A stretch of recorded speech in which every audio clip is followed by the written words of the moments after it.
Sejam muito bem-vindas, muito bem-vindos. A gente está começando hoje o nosso Musicast, que nada mais, nada menos que vai ser uma oportunidade que a gente vai ter de documentar os nossos artistas, de contar nossas histórias, os casos, lembrar das pessoas, lembrar dos locais e dar um panorama geral da música produzida no Rio Grande do Norte durante várias décadas. E a gente não tem como não agradecer aos patrocinadores, que são pessoas que acreditaram e apoiaram, né, esse sonho que a gente tem, que é a Nacional Veículos e a Freeway também. A gente vai falar um pouco sobre as empresas durante a nossa conversa, nosso bate-papo, mas a gente, em pensando nos convidados, a gente não poderia começar de uma forma melhor, e a gente está muito honrado de começar esse Musicast com vocês, apresentando Babal, Galvão Filho. Sejam muito bem-vindos. Olha, a gente falando muito, pensando sobre isso, a gente vai conversar bastante, mas uma honra ter vocês aqui, de verdade. E vamos conversar um pouquinho para a gente contextualizar, né? Vamos falar lá de trás, vamos falar do começo, vamos falar dessas referências aí, e para depois a gente chegar no momento presente, nos projetos que vão vir pelo futuro. Mas vamos conversar um pouquinho aí, aquela retrospectiva, começando com, por exemplo, casa. Vamos pensar em casa. Como é que foi como é que a música chega para vocês ali no primeiro momento de vida? Como eu sou o mais velho dos dois aqui, através do meu irmão mais velho ali, e João Galvão, que logo pôs ele, veio eu e Galvão.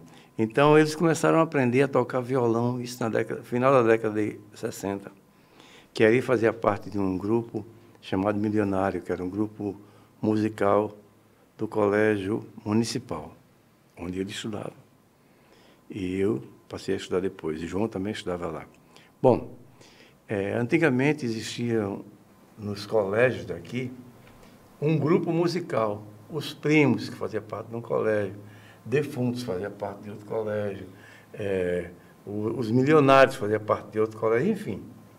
Eram muitos, vários. Tinha até concurso naquela época. E Erivanaldo começou a aprender a tocar violão com o baixista da banda deles, que era um canhoto e que era muito bom violonista. E ele começou a aprender a tocar violão com ele. Porque ele, na verdade, da banda, ele era crooner. Era quem cantava, porque ele já estava estudando esquibeu e cantava as músicas em inglês e também as músicas que tinham versões em português na época. E passando esse tempo, aí ele começou a estudar violão com o baixista da banda, que eu até esqueci o nome dele agora, mas depois eu me lembro. E chegava em casa, ele arrumou um violão emprestado, levava lá para casa e ia fazer os acordes, né? Estava aprendendo, esse acorde é assim, isso aqui é assado e tal. Então ele começava a aprender os acordes. Aprendendo os acordes, ele começou a aprender a tocar as músicas mais simples, dos Beatles também, que era a banda da década de 60, né? Era a banda que tinha estourado no mundo todo. Saí da Inglaterra, ido para a Alemanha, depois para os Estados Unidos, estourado no mundo todo. E ali já tinha essa coisa do inglês, né, que estava aprendendo, até para dizer, eu estou aprendendo inglês só para entender o que eles estão falando, porque é difícil você ouvir uma canção, eu acho linda, mas não sei o que o cara está dizendo, entendeu? Às vezes é meio complicado. Aí ele começou a aprender, João começou a aprender por tabela, e quando eles saíam de casa, eu tinha, na época, o quê? 10 anos de idade, 11 anos. Eles saíam de casa, o violão ficava no sofá, que a gente tinha um sofá na sala. E aí eu pegava o violão e ficava... Mas pegava escondido? Não é bem escondido. Exposto, é porque ficava exposto. Né? Eles iam para a escola e o violão ficava lá. Aí eu ficava botando o dedinho nos acordes e tal. Aí quando ele chegava, eu perguntava, é assim que se faz, tá certo? Ele fez. Quem foi que lhe ensinou? Eu disse, ninguém, vocês estavam fazendo, eu estou fazendo igual.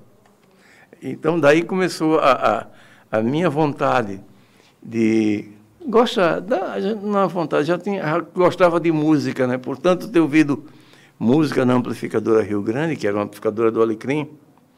E essa amplificadora, eles tocavam todo tipo de música, de Trio Los Panchos, a Roberto Carlos, a Gerry Adriane, tocava Gonzagão, tocava... Rapaz, esse povo todinho foi onde...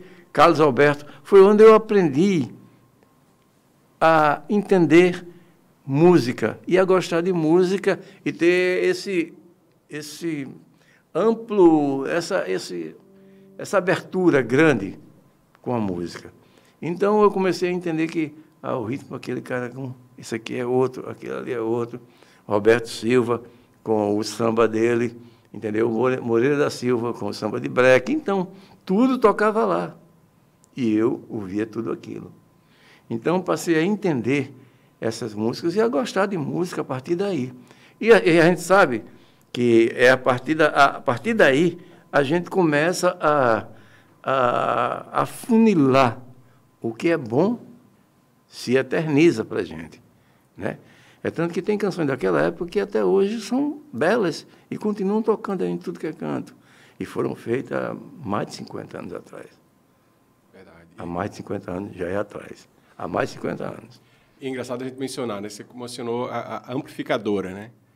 O pessoal mais novo não tem a mínima ideia de que, quando a gente está falando de amplificadora, que nada mais é do que aquela origem do que se convencionou a chamar de rádio depois, com as frequências, isso, tudo aquilo. Mas, só para dar esse panorama, né, anterior, a gente tinha uma abertura muito grande. A curadoria do que era transmitida naquelas ondas ali era muito abrangente, né, Galvão? E a amplificadora tem uma coisa interessante, porque naquela época, a gente, menino na 10, o posteamento da rua era de madeira ainda. E ela tinha a boca de, né? Tinha as bocas de fone daquela de ferro, aquela boca de ferro antiga. Então, isso, a gente sabia os horários. Eu bebia essas coisas todas, porque eu, como mais novo, escutei de Beatles a Gonzaga, porque passava por tudo, né? Uma vez uma pessoa chegou para mim e disse: "Você gosta de brega?" Eu disse: "Gosto, de qualidade." Porque toda música tem. Quando ela tem uma poesia bonita, não importa qual a pegada que é. Você gosta de rock? Eu digo: gosto, depende do rock. Quando tem qualidade, você se identifica com aquilo. Então, aprendi a separar o joio do trigo, porque morei numa casa que se respeitava essas coisas. Muito. Né? Mamãe dizia muita poesia, o tempo todo, qualquer encontro, qualquer reuniãozinha da gente, mamãe estava para recitar uma poesia. Então, isso foi estimulando a gente cada vez mais a entender que aquela vontade que a gente tinha guardada poderia apresentar sem ser criticado em casa, né? E é engraçado quando você tem esse ambiente que facilita, né, a desenvoltura ali da... A gente está falando do quê? 12 anos, 13 anos, às vezes? Babal tinha 11, eu tinha 2 a menos. 9. Então, já absorvendo toda essa informação dentro de casa, também no consumo ali da amplificadora. E aí, esse desenvolvimento ali, até o momento de dizer assim, não, peraí. Porque geralmente tem as bandinhas que a gente montava ali naquele começo, para desenvolver uma coisa mais autoral. E como é que é esse momento para vocês? Como é que é essa sequência ali, até começar a ter uma voz própria ali, querer falar um pouco sobre si, né? Não só sobre tocar as músicas que a gente estava ouvindo ali, enfim. Mas até chegar a esse momento, passaram-se vários outros momentos. Sim. Ou seja, primeiro, na década de 60, até o final, até o começo de 70, era muito o que a gente ouvia, não o que a gente fazia. Eu, por exemplo, eu vim começar a compor, em 73, por aí. 73, 74, fui começar a compor nessa época. Mas não coisa assim do outro mundo, mas eu acho que para mim serviu como um exercício musical. Então, esse exercício que a gente trouxe desde lá até aqui é o que mantém, é o que manteve a gente fazer um trabalho que a gente faz hoje e que, tudo isso está observado lá atrás, ou seja, vem com a gente desde lá de trás.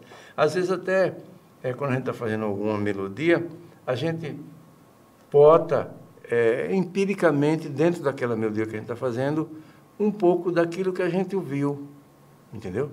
Então, essa coisa vai junto... As referências estão ali acompanhando durante todo o processo. Isso. Né?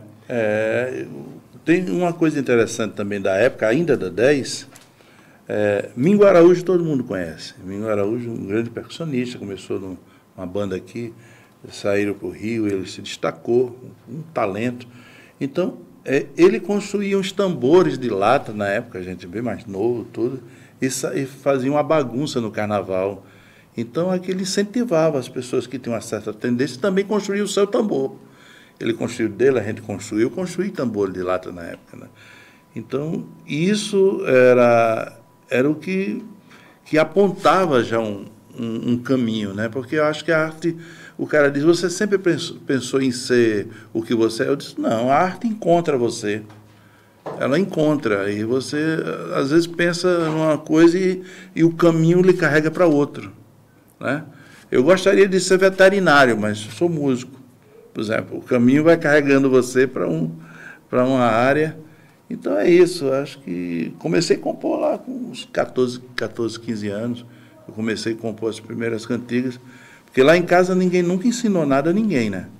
Uma vez hoje na época eu fiquei muito chateado, mas hoje eu rio demais com essa história, quando eu me lembro que uma vez eu perguntei a Babaldi, bicho, como é que é essa música aqui? Ele disse, está tudo aí, ó, nesse braço. Está tudo aí, cara. Está tudo aí, eu quero saber alguma coisa. Está tudo aí, ó. Não se estude. Então é isso. Então tanto que a gente vinha conversando hoje no carro quando eu vinha para cá, eu sou intuitivo em tudo que eu faço, né? Na minha música, principalmente. Quando eu preciso de uma melodia mais rebuscada, eu nem pego no violão. Ela vem mentalmente e eu canto. Pego a letra e elaboro. Mas essas coisas, como a Baldi disse, como a gente bebeu muita música quanto novo, isso está, de alguma forma, está guardado numa caixinha para a gente acessar, cedo ou tarde. Como quando a gente canta, escreve, olhando para o nosso próprio quintal, vamos dizer assim, sim, a gente tem uma identificação e isso permeia, né, a obra de muitos artistas. Então, assim, aproveitando essa sugestão...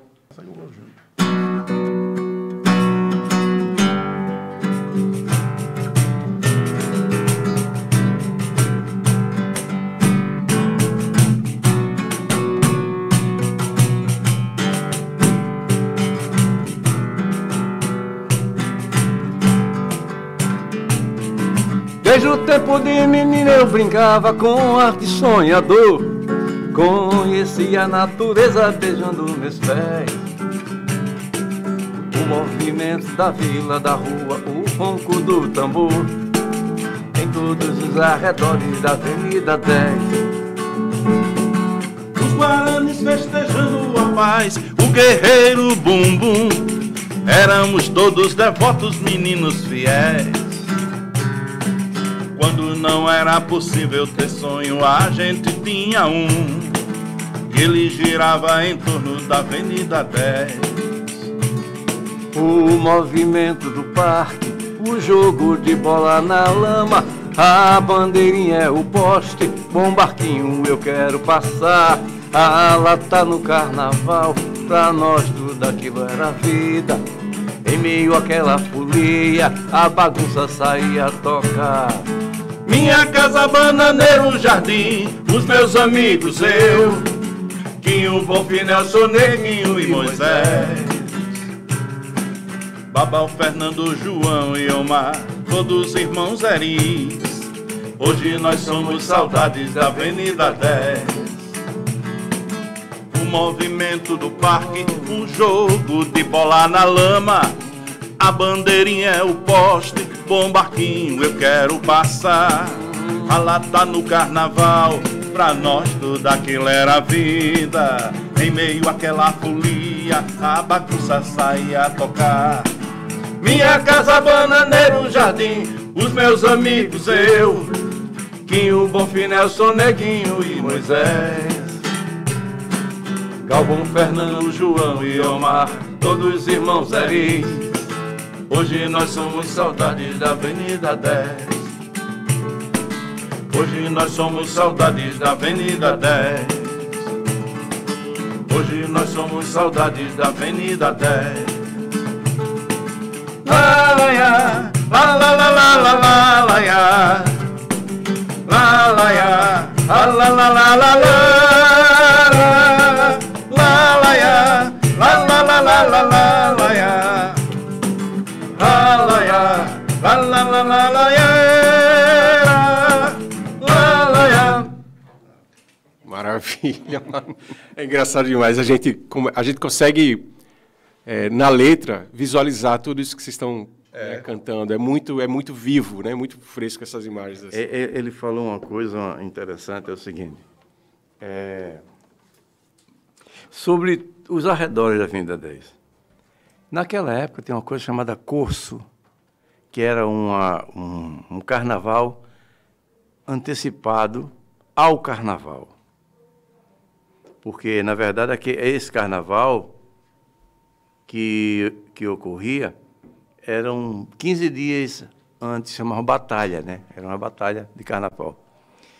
E nessa batalha era feita na Vila Naval. E a gente morava na 10, que é a 10, a 9 e a Vila Naval na 9. A gente morava entre a 4 e a 5.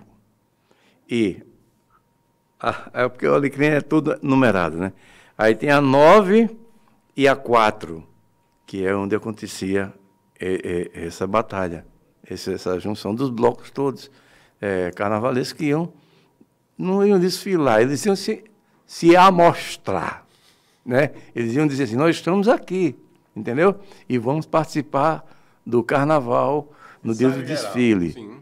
Tem um tipo de ensaio geral, mas que só não era lá na 10, era na Vila Naval. Tinha na Vila Naval, tinha, se não me engano, nas Rocas, enfim, tinha uns pontos que existia esse tipo de batalha de curso. Então, foi aí, quando eu falo os guaranis festejando a paz, o guerreiro Bumbum, éramos todos devotos, meninos fiéis, porque os índios guaranis, eles eram sediados na 7 com a 2, perto da igreja que tem lá. Até hoje tem, perto da feira. Então, eles faziam o ensaio dos índios guaranis na frente da casa do seu Bumbum, que era o cacique. Por isso que eu falo, o guerreiro Bumbum, éramos todos devotos, meninos fiéis. Muita gente não entende, e talvez porque alguns da época vão visualizar, mas outros não. Mas era seu Bumbum, que ele era o cacique dos índios guaranis. Por isso que eu falo, os guaranis festejando a paz. E eles sempre ensaiavam, a gente gostava de ver, a morte do caçador. Porque o caçador ia lá para a tribo para fazer desordem, não sei o quê, aí terminava o caçador sendo morto pela própria tribo, né? Então, fazia parte do cenário daquele momento. Então, a gente aprendia muita coisa, e todo ano tinha aquela apresentação. E a gente, por isso que eu digo, éramos todos devotos, meninos fiéis, ou seja, todo ano a gente estava lá. É engraçado, a gente vai mencionando sobre algumas letras, algumas músicas que são emblemáticas, mas como a gente estava falando antes, tem essa coisa da identificação, né? Tempo, espaço, né? De onde a gente vem, as pessoas que fizeram parte ali. E aí, dando sequência um pouco nessa caminhada, tem o desenvolvimento ali com as bandas, com os artistas, mas, como o Galvão mencionou muito bem, né? Chega uma hora que esse lado artístico ele vem de falar de si, de falar a sua verdade, a sua história, enfim. E quando é que esse momento chega para vocês começar a expor esse lado? Essa canção, só para fechar, essa canção que a gente acabou de cantar, que chama-se Avenida 10, eu, quando a fiz, não foi... É tanto que o primeiro nome dela foi Os Arredores da Avenida 10. O nome foi esse. Por quê? Porque era uma homenagem que eu disse que ia fazer e fiz a Mingo Araújo, porque ele tinha a bagunça do bingo, que essa bagunça é da casa dele, uma fila, uma vila quase em frente a onde a gente morava. A segunda vila tinha do seu Omar, que é a Vila Nunes, e tinha a vila que o Mingo morava. A gente saía de lá e fazia um arrudeio pela 9, descia, pela 8, descia, pegava 5 e voltava para lá. Então a gente saía, tum, tum, tum, tum, tum, aquele negócio de batuque, pronto. E Mingo sempre foi ligado a isso. Então era a bagunça do bingo. E saía no domingo de carnaval. De manhã, 10 horas, por aí, 8 horas, 9, 10 horas da manhã. Então a gente participava disso. E quando eu falo nessa canção sobre várias pessoas, são todos amigos nossos. Não tem uma ficção aí.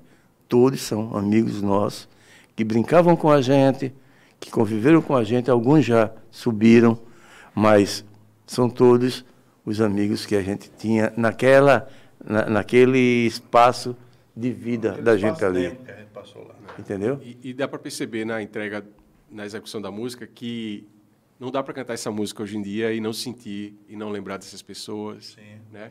Então é uma música que, quando a energia muda no local, né? Quando você evoca toda essa história. Isso. Me fala uma coisa interessante. Fala da sensação de Geraldo Azevedo quando escutou a música pela primeira vez. Duas coisas. Primeiro, que é aquele chão que eu falo, Primeira vez. que a gente jogava bola na lama. Sim. É verdade, sim. A gente jogava.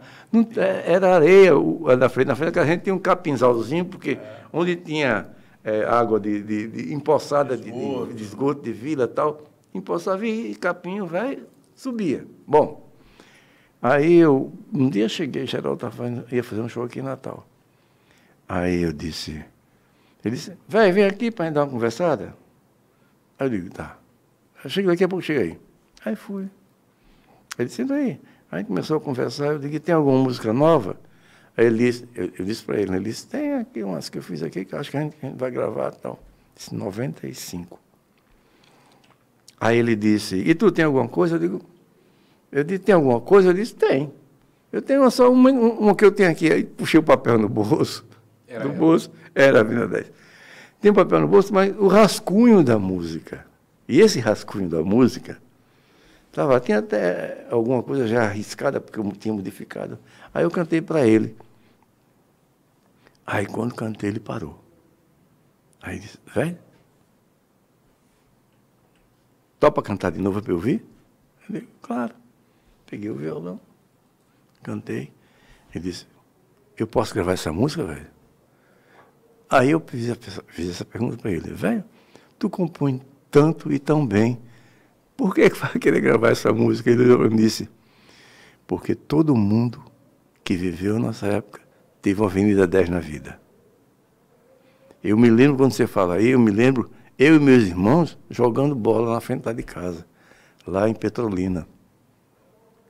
É desse jeito que você fala aí, a gente brincava de bola na frente de casa, eu e meus irmãos. Então, isso me remete à minha vida em Petrolina. Eu puxei, quando você começou a cantar, eu me vi lá. Então, todo mundo A Avenida 10 tem não uma tá só Avenida em 10 na vida. A Avenida 10 ela está em muitos lugares. Não é verdade? E aqui, de muita gente. E aqui a canção foi colocada como patrimônio material. A Divaneide lançou na Câmara e foi aprovada. Eu agradeço ela até hoje. Se mencionou... Tem também uma parceria na letra do Bob Dylan, que é muito interessante também. Como é que se deu essa... Eu morava no Rio de Janeiro. Isso foi em 82 para 83. 83. E eu sempre fui dilaniano, sempre gostei de Dylan, né, do que ele faz. E eu peguei e comprei um disco lá na Uruguaiana. Na Uruguaiana que tem aqui, ali tem uma de loja de disco, de CD mesmo. Né? CD não. Vinil. De vinil. Lá não tinha CD não, era vinil mesmo. Aí eu comprei um importado de Bob Dylan, que era uma coletânea importada, que existe a coletânea, a mesma aqui no Brasil, no entanto, não vem tantas músicas, não é duplo. É uma coletânea só. Eles conseguiram compilar para uma só, mas não colocaram algumas canções. E essa canção, Tomorrow is a Long Time, veio nessa coletânea. E eu comecei a ouvir, digo, rapaz, essa música é interessante demais. Aí eu comecei a fazer um esboço partindo do original de Dylan, né? Traduzindo e colocando as ideias da gente, a minha ideia dentro da tradução. Aí eu liguei para Geraldo. Geraldo Azevedo, estou falando sobre ele. Geraldo, eu estou com uma ideia aqui de fazer uma versão de Bob Dylan. Tu não topa mexer comigo, não? A gente mexe aí, junto. Ele disse, vem para cá, velho. Aí eu fui lá. Ele morava nessa época ele morava na Lagoa, não, naquele outro, na Gávea. Morava na Gávea. Aí eu fui lá. Chegando lá, a gente pegou a canção, começou eu mostrei para ele, disse, rapaz, essa música é legal, velho, muito boa. Aí a gente fez um esboço dela, deixei com ele e lá fui embora. Quando fui embora, aí passou-se o tempo, eu também não disse mais nada. Em 1985, teve um projeto chamado A Luz do Solo, que participou desse projeto. Caetano Veloso, Toquinho, Geraldo Azevedo, e, se não me engano, uma banda de rock. Eu não estou lembrado do nome dela aqui. Não sei se foi nenhum de nós ou foi outra banda. Participaram desse show, desse projeto. Cada um gravou um disco, patrocinado por várias empresas lá. Bom, aí ele me liga, aí diz, velho, gravei a música da gente. Eu digo, qual? Eu não sabia nem qual era, que nem me lembrava, tanto tempo a gente tinha conversado sobre isso. Escuta o disco. Aí eu escutei, eu digo, rapaz, é que ele fez mesmo. Aí ele ficou legal, o negócio ficou muito bom. E é engraçado. E até hoje toca, né? Para muita gente, aquela audição daquela música é definitiva, né? Aí tudo bem que você tem uma referência depois e vai buscar o original, mas aquela versão, eu lembro demais desse disco da capa branca, o foco central, lindo esse disco. Isso. E eu lembro muito jovem ouvindo aquela música e para mim, apesar de ser uma música de Dylan, mas aquela versão é a versão que a gente ouviu e cresceu amando. Então, eu quis pontuar essa história porque é muito interessante de um disco que é muito emblemático, principalmente para o nordestino, que ouviu muito aquele disco nos anos 80. Uhum.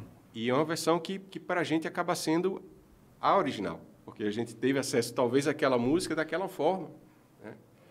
Mas é isso, mas é interessante demais. E dando sequência, e aí vamos falar um pouquinho também de como entra essa parceria também, de vocês, um pouco mais novo, mas também essa veia também mais de bardo, de ser esse menestrel, e também se aproveitando também dessa parceria dentro de casa também. Como é que entra? Eu tenho eles como referência, como mestres, né? Porque bebi dessa fonte, né? Babau, João e Erivanaldo, todos compositores. Então, e quando eu comecei me identificar muito, eu lia muito com os cordéis, os cantadores de viola, eu ouvia muito o tempo todo. E aí fiz algumas coisas com Alex Medeiros na época, lá para trás. A gente de 18, 19 anos, 20, por aí. E uma vez mamãe pegou a gente fazendo uma música no jardim assim, eles, vocês deviam fazer música que tocasse pelo menos na igreja, né? Reclamando da gente. E aí Alex disse, então vamos fazer o Intoxicado. Eu digo, o que é isso? Uma briga de cantador de viola. Um chamando doença, mandando doença para o outro respondendo doença. Eu digo, vamos. Aí a gente começou a brincar ali com os versos, né? Começou a brincar com os versos. Eu escrevia umas coisas, ele completava, eu completava, e a gente fez um Intoxicado. Aí passou. Aí depois de um ano e pouco, eu fui convidado para falar. Na época foi muito trágico, agora ficou engraçadíssimo. Eu fui convidado para tocar um almoço e eu nunca tinha tocado nem no teatro, assim, um espetáculo. Eu digo, rapaz, Alex, me convidaram para tocar um almoço no Sesc, cara, do Alecrim. Aí ele disse, eu digo, mas você vai comigo. Aí você, e por garantia a gente leva um tocador de viola, um cantador qualquer, e leva um violeiro. Ele disse, vamos mesmo. Era o sucesso de Fagner, estava estourado Fagner na época e tudo. E a gente foi. E no almoço eu não tinha noção. Eu acostumado a tocar para meia dúzia de gente, que era povo de casa, né? Quando a gente chegou lá, mais de 300 pessoas num espaço, almoçando. Eu disse, pelo amor de Deus, onde é que a gente está metido, Alex? Aí ele disse, não, vamos começar a tocar, pô, ninguém está vendo a gente, não. Eu digo, eu sei que não está mesmo. Ele começou a tocar e eu me preocupei, porque não agradava, porque ninguém nem olhava. Eu disse, Alex, a gente está desagradando 100%. Ninguém está olhando para a gente. Ele disse, tá não. Tá não, você já olhou, não tem ninguém olhando para a gente. Aí ele disse, então vamos cantar em Toscada. Toscada é uma briga de cantador de viola, um mandando doença para o outro, outro respondendo isso, no almoço. Aí eu disse, me dá certo? Ele disse, dá. Eu digo, eu canto a primeira estrofe. A primeira estrofe era mais suave, eu digo, eu canto a primeira estrofe. Ele disse, se você cantar um, eu canto a outra. Eu digo, tá bom. Aí a gente começou, né? Olha. E quando eu canto, o mundo fica doente, deixa a terra em completa hemorragia. Ponho febre em quem me desafia e em quem me critica a dor de dente. Me digita, eu jogo nos presidentes, os ministros eu mato envenenado, militar eu deixo paralisado, nos cristãos eu coloco um hepatite, cantador pega logo laringite, quando eu canto martelo intoxicado. Aí começou a gente a fazer assim, pra saber qual era o doido que estava dizendo isso, né? Aí eu disse, rapaz, tem gente olhando pra gente. Eu disse, eu vou mandar a minha. E dou tonteira, diarreia no inimigo, tuberculose que racha um pulmão. Trago um verme causador da infecção e um escarro de sangue apodrecido. Faço papeira, quem não conhece, cachumba descer pros pissuídos. Dou gangrena que mata mutilado, hemorroida num quinca do safado. E de qualquer cantador que se atrever, quando chego mais forte quer correr. Quando eu canto martelo intoxicado. Aí o povo começou a fazer assim, empurrar a bandeja pra frente, chateada assim, começou em fila indiana. Gente indo embora. Eu disse, Alex, pelo amor de Deus, o povo tá indo embora. E reclamando, apontando pra gente. Ele disse, 100%? Eu digo, não, mais ou menos 70%. Ele disse, você disse que estava desagradando 100%, então a gente começou a agradar 30%. Eu disse, então eu vou cantar a minha. Aí eu... Mas imagina um batalhão de lombriga destruindo o intestino do indivíduo, um estouro de pus dentro do vidro e pereba acabando com a bexiga. Tudo isso no meio de uma briga eu coloco no corpo de um coitado e de quebra ainda deixo desdentado pra deixar de cantar na minha frente. Trago lepra na força do repente quando eu canto martelo intoxicado. Aí começaram a bater palma, já virava com a bandeja na mão. Aí virou esculhambação no almoço. Aí eu continuei. Mas veja só como dói uma fratura de machado afiado na clavícula, uma crise profunda de vesícula que aos poucos destrói a criatura. O caba muda bastante de figura, termina sua vida estrupiado. Numa cama ele fica amojado, enfadado sem poder se levantar. Aí a gente atualizou para a época, né? Trago o vírus da AIDS pra te dar quando canto martelo intoxicado. Mas como toda briga de cantador não termina na faca nem no bufete, a gente terminou assim. Mas pra findar lado a lado toda a cena de martelo duelado em desafio, não é todo caboclo que eu confio pra cair do meu lado numa arena, numa briga fatal que envenena. Já provei pra vocês o meu cartaz. Quando menos se espera, cresce a paz. Os poetas terminam em harmonia. Em peleja quem vence a poesia. E a plateia aplaudindo pede mais. Imagina o almoço como... Aí, e para receber o cachê?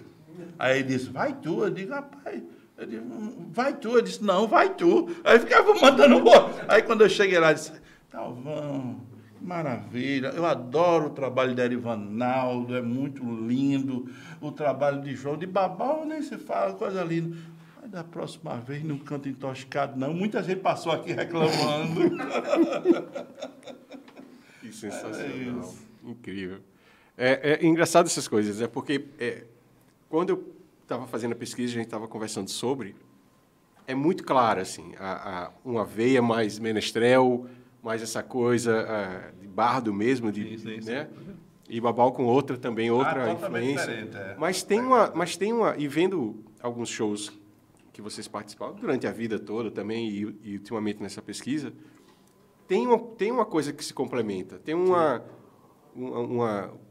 time muito entrosado, porque um complementa o outro nessa coisa, E a partir do momento, quando é que vocês convergem assim, nos projetos, em algum momento fazendo específico? algumas cantigas. Lembra de alguma que a gente possa fazer junto?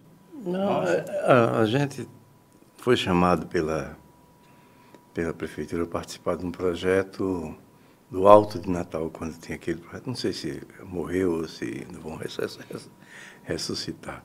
O Alto de Natal. E chamaram eu e Galvão para a gente fazer a trilha sonora. A partir daí, a gente ia fazer alguma coisa junto, mas a partir daí a gente fez um trabalho dirigido em parceria, eu e Galvão.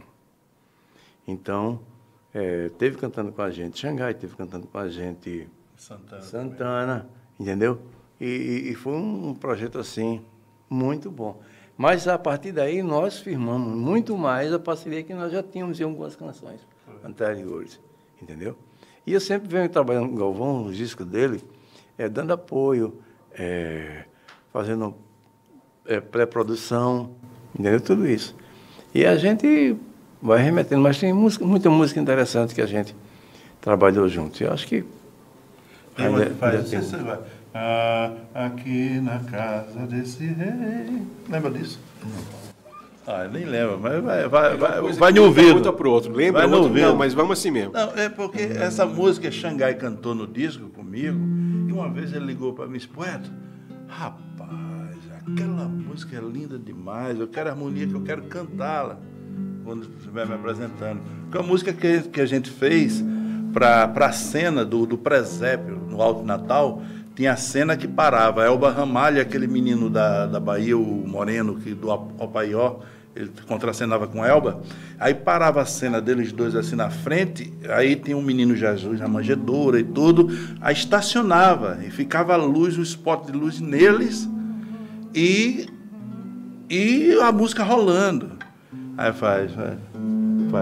Aqui na casa desse rei, eu vou cantar, louvando quem chegou aqui, louvando quem aqui chegar, na sombra desse juazeiro, nas trilhas desses litorais, eu louvo com o coração, trazendo um punhado de paz, e trago nas linhas das mãos a história desse meu viver, tecendo novas melodias no linho para me proteger.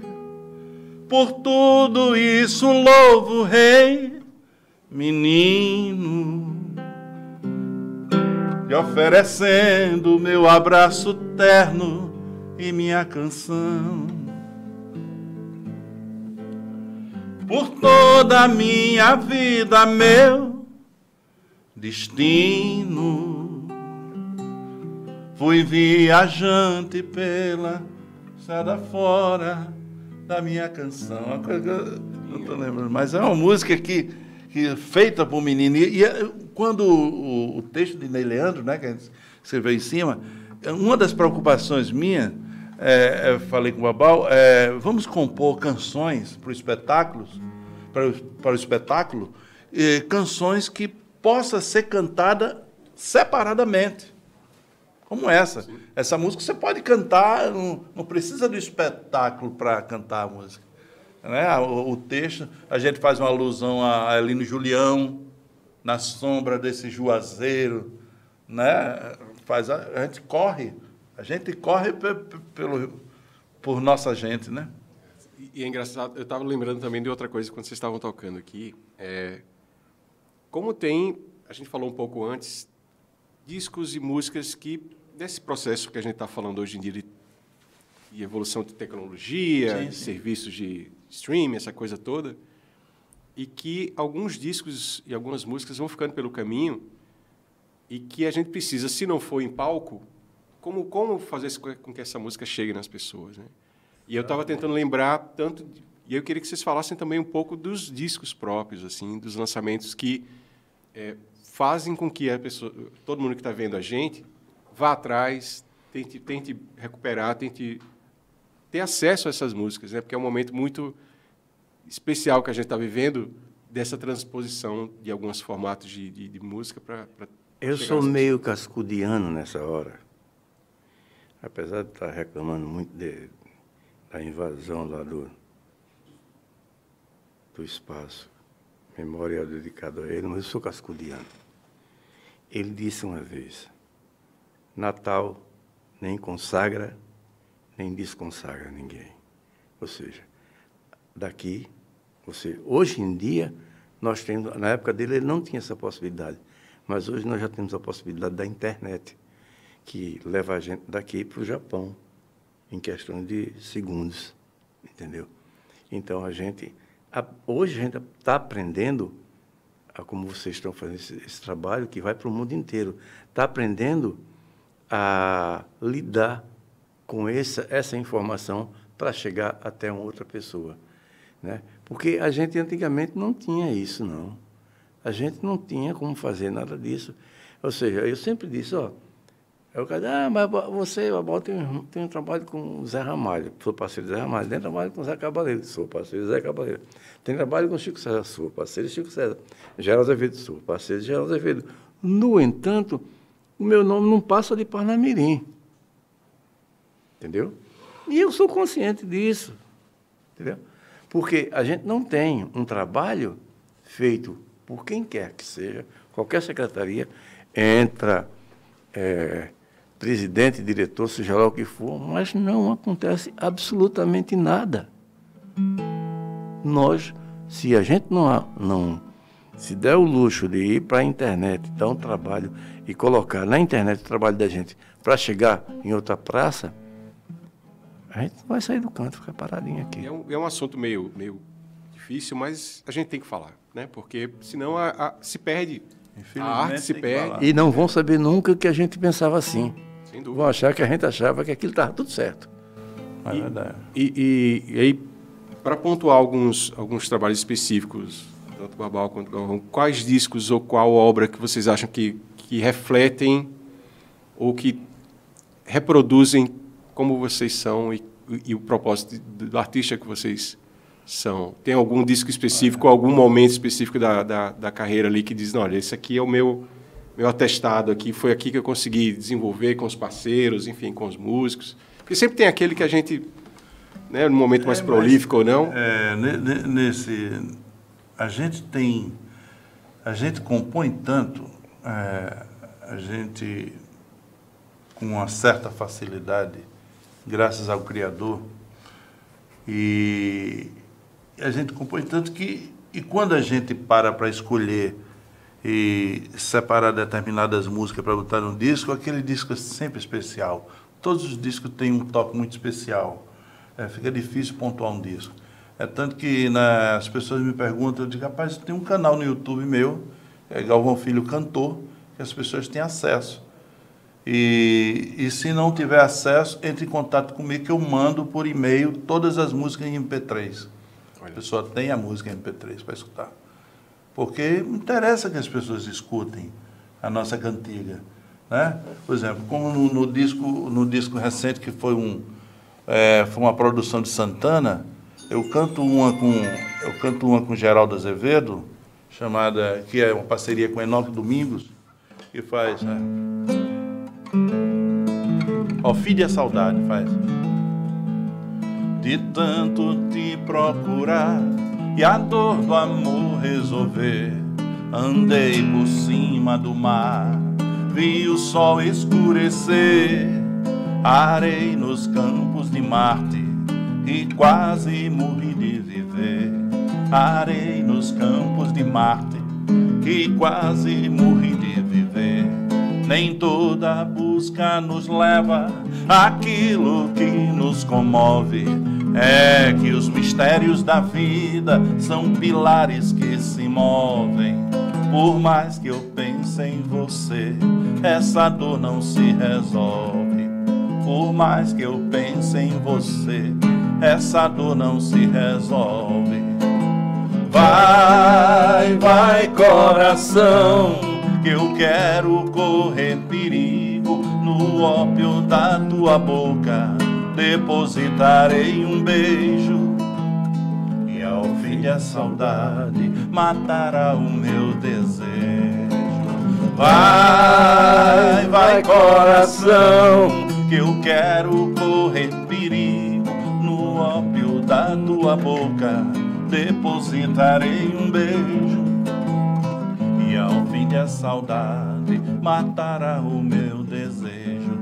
Nem toda náusea de Sartre, nem todo Pink de Freud, nem todo sangue saudita, nem todos contos de Borges, nem toda prosa de Rosa a dor desse amor resolve.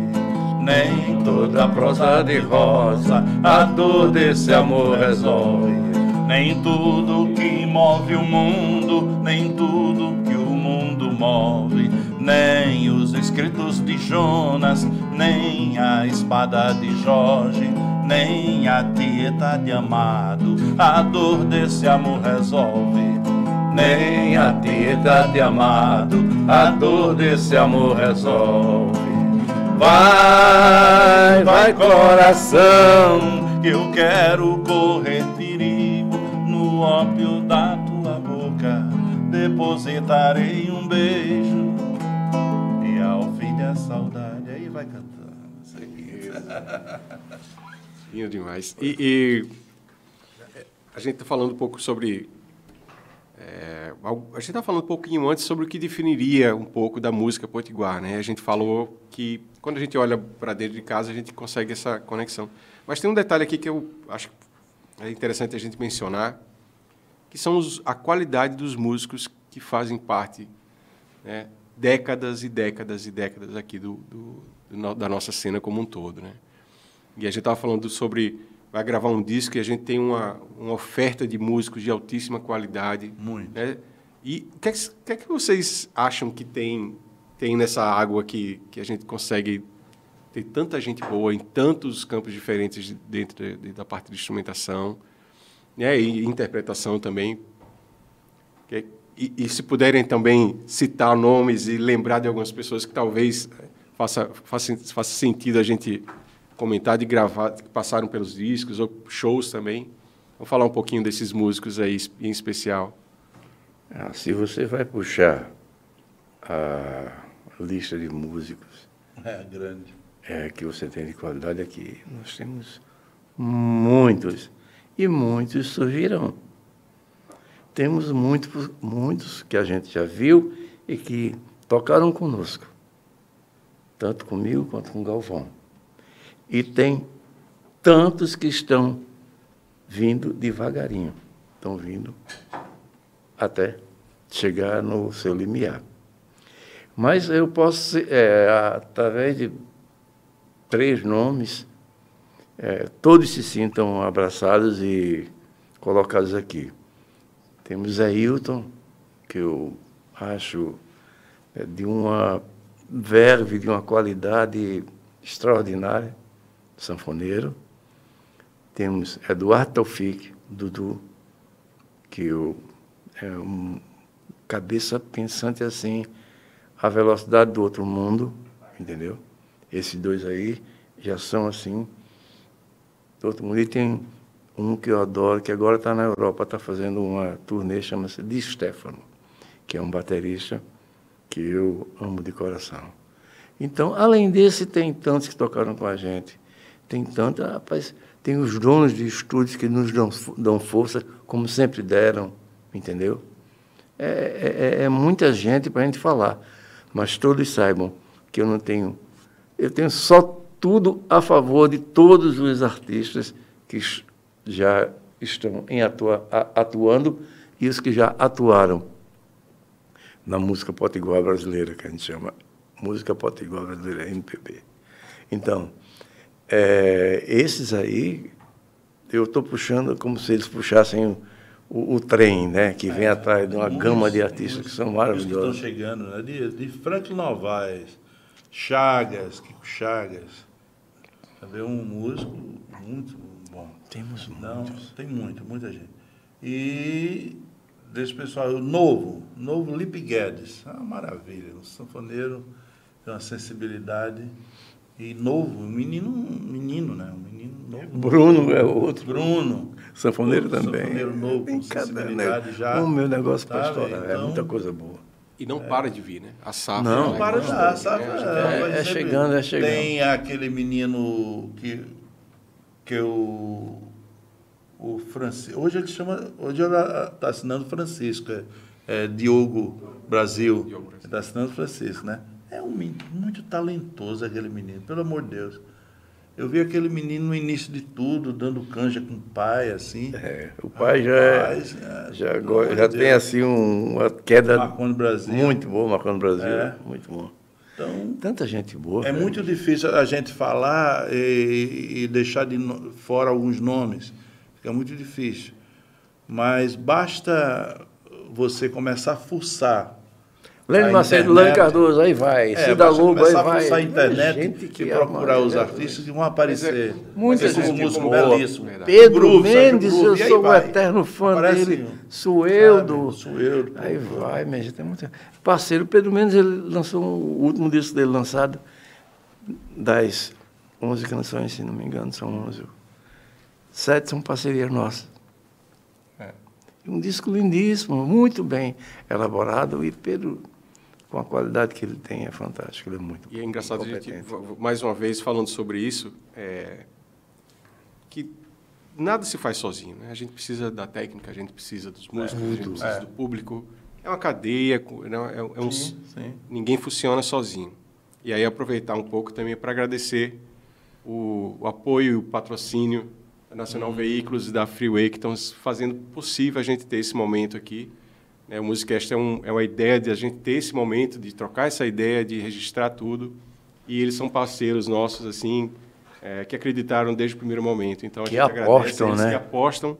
E a gente quer fazer com que isso seja um programa que a gente estique o máximo possível, porque tem muita gente boa, como a gente acabou de mencionar, para dar esse espaço, para fazer com que o público reverencie, também conheça, né? Quem já não conhece, mas a gente dá também essa oportunidade de a gente trocar essa ideia. E aí, gente, para amarrar e para agradecer já a participação dos dois aqui, é um prazer aqui.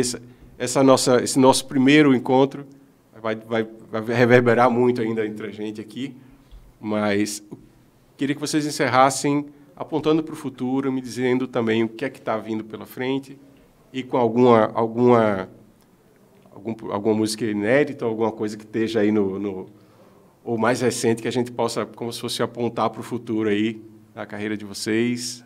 E agradecendo mais uma vez aí a participação especialíssima aqui com a gente. Eu vou tocar uma, você vai tocar outra? Não. Você vai tocar uma. É? Rapaz. Irmãos. E é mais velha, fica com essa história. Eu mando. A gente que é mais novo, a gente sempre sofre. É o seguinte, eu não vou revelar o cantor, mas tem um nome nacional aí que vai cantar uma cantiga. Já me pediu, já reclamou para o papai e para João. Pô, já sei qual é a música, já aprendi a música, e ele não manda para mim para botar a voz, já fez uma reclamação, não foi? Eu vou fazer essa cantiga que ele disse que ia cantar comigo. Vai. Meu coração pesado de saudade vai troteando no peito do sertão, tangido pelo tempo esse tropeiro que viaja feito ave de arribação. As taperas que ruíram de abandono, as histórias dos donos das taperas,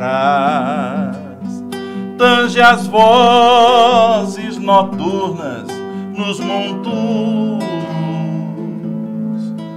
como falas perdidas noutras eras. As imagens do meu tempo de criança, alvoradas das festas de Janeiro, meus cavalos de pau de marmeleiro, tange tudo esse tempo e não descansa.